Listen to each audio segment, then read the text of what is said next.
വീണ്ടും മേജർ സിനിപ്ലെക്സിലേക്കാണ് എത്തിയിരിക്കുന്നത്. കാര്യം എന്താണെന്ന് വെച്ചിട്ടുണ്ടെന്നുണ്ടെങ്കിൽ പാക് ഷാൻ വൂക്ക് എന്ന് കേട്ടിട്ടുണ്ടോ?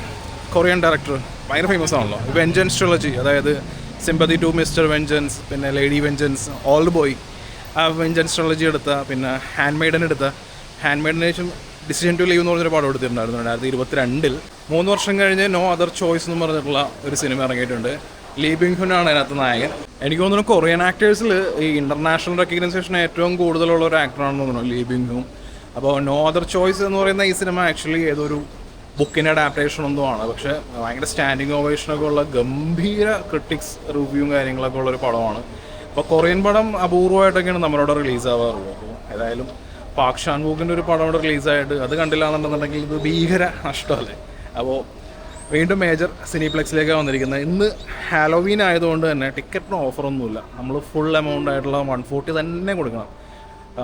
140 കൊടുത്തിട്ടാണെന്നുണ്ടെങ്കിലും പുള്ളിയുടെ ഒരു പടം കാണാമല്ലേ. ഗംഭീര റിവ്യൂവും കാര്യങ്ങളൊക്കെ ആണെന്നാണ് പറയുന്നത്. ഒരു ബ്ലാക്ക് കോമഡി അതിൻ്റെ കൈൻഡ് ഓഫ് ത്രില്ലറും കൂടിയാണെന്നാണ് പറയുന്നത്. ഏതായാലും പടം കണ്ടിട്ട് ഞാൻ അഭിപ്രായം പറയാം. ടിക്കറ്റ് കൗണ്ടർ കൂടുതലും ഡിജിറ്റൽ പേയ്മെൻ്റ് ആണ്. ഇവിടെ ക്യാഷ് ഉപയോഗിച്ചുള്ള ടിക്കറ്റ്സും ഇവിടെ തന്നെ അല്ല, മലേഷ്യയിലും എല്ലായിടത്തും ഇങ്ങനെ തന്നെയാണ്. അപ്പോൾ ഇത്രയും പടങ്ങളാണ് ഇവിടെ കളിക്കുന്നത്. ഇതിൽ നമ്മൾ കാണാൻ വന്നിരിക്കുന്ന no other choice, Lee Byung hun, പിന്നെ പ്രിമിറ്റീവ് വാർ എന്ന് പറഞ്ഞിട്ടുള്ള ഒരു സിനിമ വന്നിട്ടുണ്ട്. ആക്ച്വലി ഇത് ഓസ്ട്രേലിയൻ പടമൊന്നുമാണ്. ഇത് നമ്മുടെ ജുറാസിക് വേൾഡ് റീബർത്ത് ഇല്ലേ, അപ്പോൾ അതിൻ്റെ ഒരു കൈൻഡ് ഓഫ് സ്പൂഫല്ല, അതുപോലെ അതായത് ഡിനോസറിൻ്റെയൊക്കെ പടമാണ്. ഒരു ബി ഗ്രേഡ് പടം എന്നൊക്കെ പറയില്ലേ, അങ്ങനത്തെ ഒരു പടമാണ്. പിന്നെ ഷെൽബി ഓക്സ് എന്ന് പറഞ്ഞൊരു പടം വന്നിട്ടുണ്ട്. അത് ഏതാണെന്ന് എനിക്കറിയില്ല. ഇംഗ്ലീഷാണ്, ലാംഗ്വേജ് ഇംഗ്ലീഷാണ്, പക്ഷേ അത്ര ഫേമസ് അല്ല എന്ന് തോന്നുന്നു. പ്രിമിറ്റീവ് വാർ അത്യാവശ്യം പ്രൊഡക്ഷൻ ക്വാളിറ്റിയൊക്കെ കണ്ടിട്ട് വലിയ ഒരു ബി ഗ്രേഡ് എന്നൊക്കെ പറഞ്ഞാലും വലിയ തരക്കേടില്ലാത്ത പ്രൊഡക്ഷൻ ക്വാളിറ്റി ഉള്ള പടമൊന്നും തോന്നുന്നു, അറിയില്ല. നമുക്ക് സമയമുണ്ടെങ്കിൽ തലവെക്കാം. പിന്നെ ഈ മൈബു 2 എന്ന് പറഞ്ഞ പടം ഉണ്ടല്ലോ, ഈ പടത്തിനാണ് കൂടുതൽ ആളുകളുള്ളത്. ഒരു ഫാമിലി കോമഡി ഫിലിമാണെന്ന് തോന്നുന്നു. അപ്പോൾ നോ അതർ ചോയ്സ് ആണ് നമ്മൾ കാണാൻ പോകുന്നത്.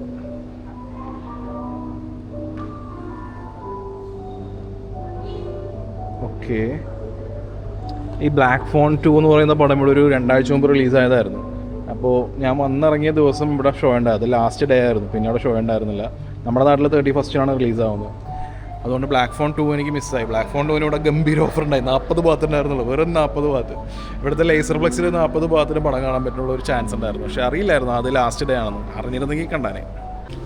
ഈ സംഭവം എന്താണെന്നറിയോ, കുട്ടികളെയും കൊണ്ടൊരു പടത്തിന് വരുമ്പോൾ ഇത്ര സർട്ടിഫിക്കേഷനുള്ള മുകളിലുള്ള, അതായത് ചില സർട്ടിഫിക്കേഷൻ പടങ്ങൾ കുട്ടികൾക്ക് കാണാൻ പറ്റില്ലല്ലോ. അപ്പോൾ അതിന് കുട്ടികളുടെ ID വെച്ച് ചെക്ക് ചെയ്യണ പരിപാടിയാണ് ആ കാണുന്നത്. അതായത് ഇവിടെ ഭയങ്കര സ്ട്രിക്റ്റ് ആയിട്ടാണ് കാര്യങ്ങളൊക്കെ നടക്കുന്നത്. നമ്മുടെ നാട്ടിലെ പോലെ ഇപ്പോൾ A0 റിലീസായിട്ടുണ്ടല്ലോ, A സർട്ടിഫിക്കറ്റാണ്. അപ്പോൾ അതിനൊക്കെ ഫാമിലി ആയിട്ട് കുട്ടികളെ കൊണ്ട് പോകുന്ന ആൾക്കാരൊക്കെ ഉണ്ടാവും. പക്ഷേ തിയേറ്ററുകാരും അത് മൈൻഡ് ചെയ്യില്ല. ഇവിടെ അങ്ങനെയല്ല. ഇവിടെ കൊച്ചിൻ്റെ ID കാർഡ് ചോദിച്ച സീനാണ് കാണുന്നത്. അവരിങ്ങനെ നിൽക്കുകയാണ്.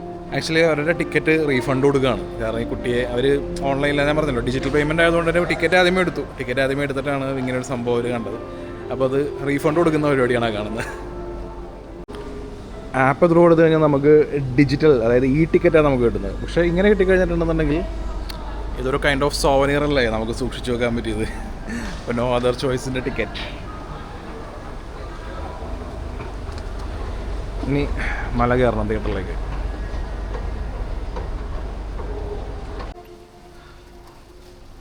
മൾട്ടിപ്ലെക്സ്, ലേസർപ്ലെക്സ്.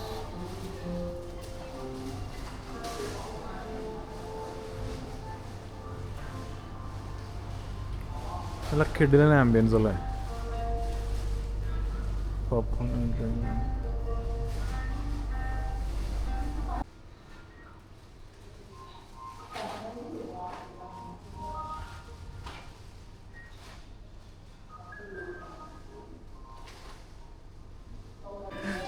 Happy Halloween.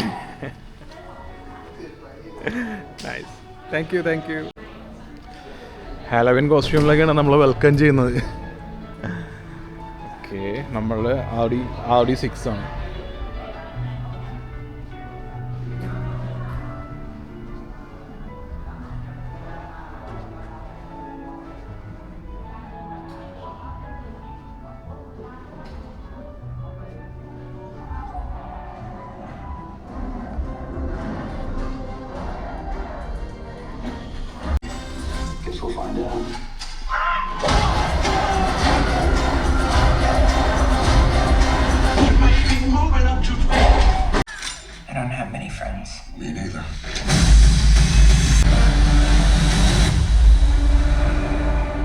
നിങ്ങൾക്കറിയാലോ, തായ്ലൻഡിൽ രാജഭരണമാണ്. അപ്പോൾ രാജാവിനോടുള്ള ആദരവ് പ്രകടിപ്പിക്കുന്ന ഒരു ക്ലിപ്പ് 1 മിനിറ്റോളമുള്ള, നമ്മുടെ നാട്ടിൽ ദേശീയ ഗാനമൊക്കെ പ്ലേ ചെയ്യുന്ന പോലെ ഇവിടെ എല്ലാവരും ആദരവോടുകൂടി എഴുന്നേറ്റ് നിൽക്കുന്ന ഒരു സംഭവമാണ് ഇവിടെ കാണുന്നത്. അപ്പോൾ ഈ ഇവിടുത്തെ തിയേറ്റേഴ്സിൻ്റെ ഒരു പ്രത്യേകത, ഒരാളുണ്ടെങ്കിൽ പോലും ഇവിടെ സിനിമ പ്ലേ ചെയ്യുന്നുള്ളതാണ്. പിന്നെ ഈ തിയേറ്ററിൻ്റെ മൊത്തത്തിലുള്ള ഒരു ആംബിയൻസും കാര്യങ്ങളൊക്കെ ഷൂട്ട് ചെയ്യാനായിട്ടാണെന്നുണ്ടെങ്കിൽ ഇവിടെ ലൈറ്റ് ഇടില്ല. മലേഷ്യയിലും തായ്ലാൻഡിലും ഒക്കെ ഇങ്ങനെ ലൈറ്റ് ഫുൾ ഓൺ ചെയ്തിട്ടുള്ള ആ ഒരു സംഭവമില്ല. അതായത് നമ്മളിപ്പോൾ വെരി ഫസ്റ്റ് ഷോ ആണ് കാണുന്നതെന്നുണ്ടെങ്കിൽ നമുക്ക് ആ സ്ക്രീൻ ചിലപ്പോൾ ലൈറ്റിൽ കാണാൻ സാധിച്ചേക്കാം. പിന്നീട് അങ്ങോട്ട് ഒരു കണ്ടിന്യൂസ് ആയിട്ട് ആ മൂവി പ്ലേ ചെയ്യുകയാണ്. ആ മൂവി കാണാൻ ആളുണ്ടെങ്കിലും ഇല്ലെങ്കിലും അതവിടെ പ്ലേ ആയിക്കൊണ്ടിരിക്കും. ഒരാളുണ്ടെങ്കിലും, ഇൻ കേസ് ഇപ്പോൾ ആ സിനിമയ്ക്ക് തീരെ ആളില്ല എങ്കിൽ പോലും അതോടെ പ്ലേ ആയിക്കൊണ്ടേയിരിക്കും. അതാണ് ഇവിടുത്തെ തിയേറ്റേഴ്സിൻ്റെ പ്രത്യേകത. ഇത് 2K ലേസർ 7.1 ആണ്.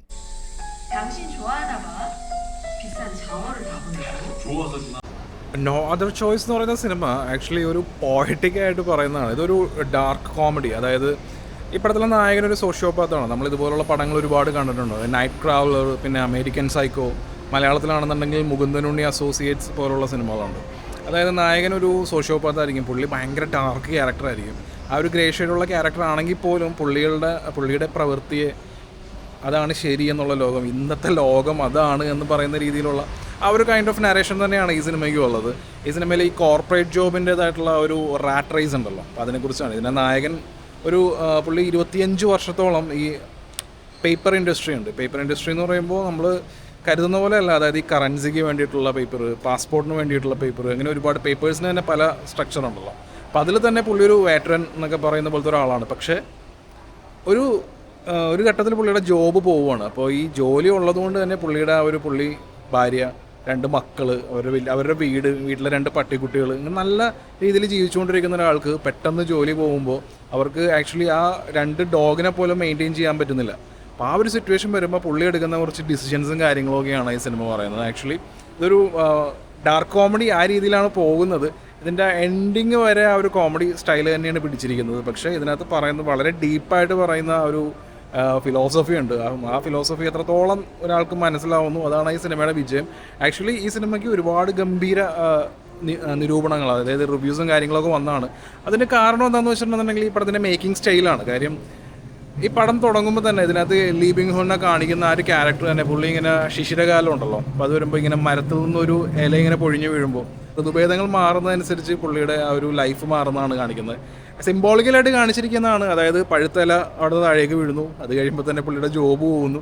ഈ ജോബ് എന്ന് പറയുന്നത് പുള്ളി, ഞാൻ പറഞ്ഞല്ലോ, ആ ഒരു ഇൻഡസ്ട്രിയിലെ പുള്ളി വേറ്ററനാണ്. അപ്പോൾ അങ്ങേർക്ക് കോമ്പറ്റീഷൻ എന്ന് പറയുന്നത് 3, 4, 5 പേരേ ഉള്ളൂ. അപ്പോൾ ഒരുപാട് നാൾ, അതായത് 3 മാസത്തിനുള്ളിൽ അടുത്ത ജോബ് കിട്ടുമെന്നുള്ളൊരു പ്രതീക്ഷയിൽ പോകുന്നു. പക്ഷെ കിട്ടുന്നില്ല.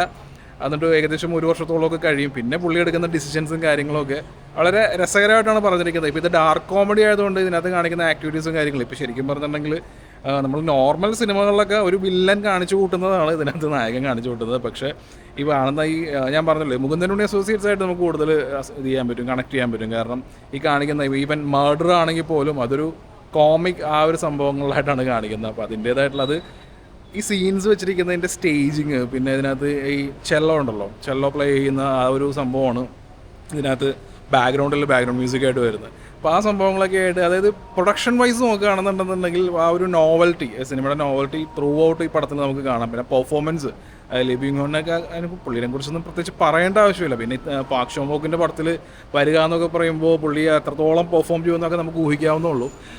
ആക്ച്വലി ഇപ്പോൾ നമ്മൾ പുള്ളിയുടെ പടങ്ങൾ നമ്മൾ എല്ലാവരും ചിലപ്പോൾ ലേഡി വെഞ്ചൻസിലും, പിന്നെ സിമ്പതി ടു മിസ്റ്റർ വെഞ്ചൻസിലും, പിന്നെ ഓൾഡ് ബോയിലും ഇതിലൊക്കെ ആയിരിക്കും സ്റ്റാർട്ട് ചെയ്തിരിക്കുന്നത്. അപ്പോൾ ആ ടൈമിലെന്നൊക്കെ പറയുമ്പോൾ അവർ നല്ല രീതിയിൽ വയലൻസ് കാണിക്കുക, അങ്ങനെയുള്ള കുറേ കാര്യങ്ങളുണ്ട്. ഇപ്പോൾ മൊത്തം കൊറിയൻ ഇൻഡസ്ട്രിയിൽ തന്നെ വയലൻസ് എന്ന് പറയുന്നത് വളരെ കുറഞ്ഞു.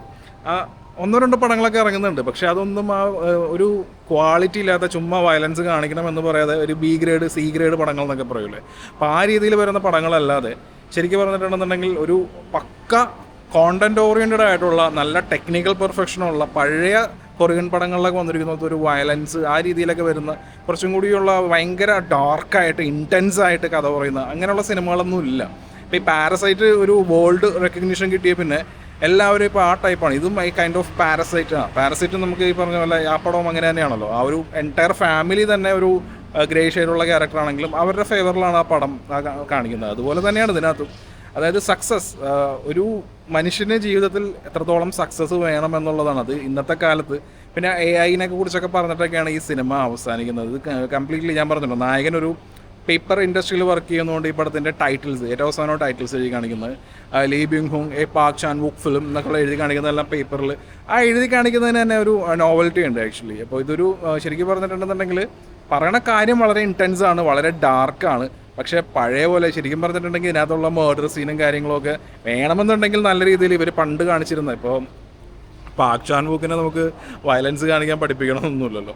അപ്പോൾ അത് ഇതിലൊക്കെ കാണിക്കാവുന്നതാണ്. പക്ഷേ അതൊന്നും പ്രിഫർ ചെയ്യാതെ ഇപ്പോൾ എനിക്ക് ഇൻ്റർനാഷണൽ റെക്കഗ്നിഷൻ കിട്ടിയതുകൊണ്ട് ഞങ്ങളിങ്ങനെ ഒരുപാട് വയലൻസ് കാണിച്ച് ആ രീതിയിലേക്കൊന്നും പോകണ്ട. എനിക്ക് തോന്നുന്നു മെജോറിറ്റി ഒരു ഓഡിയൻസിലേക്ക് എത്തണം. ഒരുപാട് വയലൻസും കാര്യങ്ങളൊക്കെ ഉണ്ടെന്നുണ്ടെന്നുണ്ടെങ്കിൽ അത് എത്തില്ലല്ലോ. അതൊക്കെ കൊണ്ടായിരിക്കാം ഈ ഒരു രീതി അവർ പിന്തുടർന്നിരിക്കുന്നത്. അപ്പോൾ 2 മണിക്കൂർ 20 മിനിറ്റോളം ഉണ്ട് ഈ സിനിമ. ഈ സിനിമയിൽ ശരിക്കും പറഞ്ഞിട്ടുണ്ടെന്നുണ്ടെങ്കിൽ ഇതിൻ്റെ എൻഗേജിങ് ഫാക്ടർ എന്ന് പറഞ്ഞിട്ടുണ്ടെങ്കിൽ സിനിമയുടെ തുടക്കം മുതൽ തന്നെ ഇയാളുടെ ഫാമിലിയെ കാണിച്ചുകൊണ്ടാണ്. വളരെ സക്സസ്ഫുള്ളായിട്ട് ജീവിക്കുന്ന ഒരു ഫാമിലി, ആ ഫാമിലിയിലേക്ക് വരുന്ന മാറ്റങ്ങൾ, ഈ മാറ്റം നമുക്ക് കൃത്യമായിട്ട് എസ്റ്റാബ്ലിഷ് ചെയ്താണ് പോകുന്നത്. അതിനുശേഷം സ്വാഭാവികമായിട്ടും പുള്ളി ഒരു സോഷ്യോപാത്തോ എന്തോ ആയിക്കോട്ടെ, ഈ നായകൻ്റെ വിജയത്തിന് വേണ്ടി, അതായത് നായകൻ ആ ഒരു സിറ്റുവേഷൻ, പുള്ളിയുടെ സിറ്റുവേഷനും കാര്യങ്ങളൊക്കെ മാറി പുള്ളിക്ക് ഒരു ബെറ്റർ ലൈഫ് കിട്ടട്ടെ എന്നുള്ള രീതിയിൽ നമ്മളും ചിന്തിക്കും. അപ്പോൾ ഈ ഓഡിയൻസ് ഇങ്ങനെ ചിന്തിക്കുമ്പോൾ അതാണല്ലോ ആ സിനിമയുടെ വിജയം എന്ന് പറയുന്നത്. അതുകൊണ്ട് തന്നെ പിന്നീട് പുള്ളിക്കാരൻ ഇതിനു വേണ്ടി കാണിച്ചു കൂട്ടുന്ന പല കാര്യങ്ങളും, അതിൻ്റെ ഇടയിൽ ഇത് പുള്ളി ഒരു പ്രൊഫഷണൽ കില്ലറൊന്നുമല്ലല്ലോ, ഒരു മർഡർ ഇങ്ങനെ ഓർഗനൈസ് ചെയ്യാൻ നേരത്ത് പറ്റുന്ന കുറേ തെറ്റുകളും കാര്യങ്ങളൊക്കെ ഉണ്ട്. അപ്പോൾ അതൊക്കെ വളരെ കോമഡി ആയിട്ട് കാണിച്ചു. ആക്ച്വലി ഇതൊരു ആസ് എൻ ഓഡിയൻസ് എന്നുള്ള രീതിയിൽ നമുക്ക് നല്ല രീതിയിൽ എൻജോയ് ചെയ്യാൻ പറ്റുന്ന ഒരു 2.5 അവർ ഇല്ല, 2 മണിക്കൂർ 20 മിനിറ്റാണ്. ആക്ച്വലി ഞാൻ നല്ല രീതിയിൽ എൻജോയ് ചെയ്തു ഈ പടത്തിൻ്റെ. പിന്നെ ഞാൻ പറഞ്ഞല്ലോ, ഇതൊരു ഡാർക്ക് കോമഡി എന്ന് പറയുന്നതിനേക്കാളും ഇതിന് ഈ പടത്തിൻ്റേതായിട്ടുള്ള ഈ പടത്തിൻ്റെ ഒരു ഐഡിയോളജി ഉണ്ട്, അത് ഈ പറയുന്നൊരു ഫിലോസഫി ഉണ്ട്. അതും കൂടിയാണെന്നുണ്ടെന്നുണ്ടെങ്കിൽ കൊള്ളാം. അതായത് കുറച്ച് തോട്ട് പ്രൊവോക്കിംഗ് ആയിട്ടുള്ള സംഭവങ്ങളൊക്കെ ഉണ്ട്. പിന്നെ ഈ നമ്മുടെ മുകുന്ദൻ അസോസിയേറ്റ്സിൻ്റെ ക്ലൈമാക്സിൽ പറയുന്ന പോലെ നമ്മുടെ ഈ ലോകത്ത് സക്സസ്ഫുൾ ആയിട്ടുള്ള എല്ലാ ആൾക്കാരും ഇതുപോലെയൊക്കെ തന്നെയായിരിക്കും വന്നിട്ടുള്ളത്. അതുപോലെ തന്നെ അടിവരയിട്ട് പറയുന്ന ഒരു പടമാണ്. പക്ഷേ നല്ല ടെക്നിക്കലി ആണെന്നുണ്ടെങ്കിലും ഡയറക്ടോറിയൽ ആ രീതിയിലൊക്കെ നോക്കുകയാണെന്നുണ്ടെങ്കിൽ ഒരു പക്ക പീസ് ഓഫ് വർക്ക് എന്നൊക്കെ പറയുന്ന പോലെ ഒരു ഗംഭീര ചിത്രം. അപ്പോൾ വലിയ അത്ഭുതമൊന്നും തോന്നിയില്ല. കാരണം ഈ പടത്തിന് ഒരുപാട് 7 മിനിറ്റ് എന്തോ സ്റ്റാൻഡിങ് ഓവേഷനൊക്കെയാണ്. ക്യാൻസലോ അല്ലെങ്കിൽ വേറെ ഏതോ ഒരു ഫിലിം ഫെസ്റ്റിവലിൽ കിട്ടിയെന്നാണ് ഞാൻ വായിച്ചത് വിക്കിപീഡിയ പേജിൽ.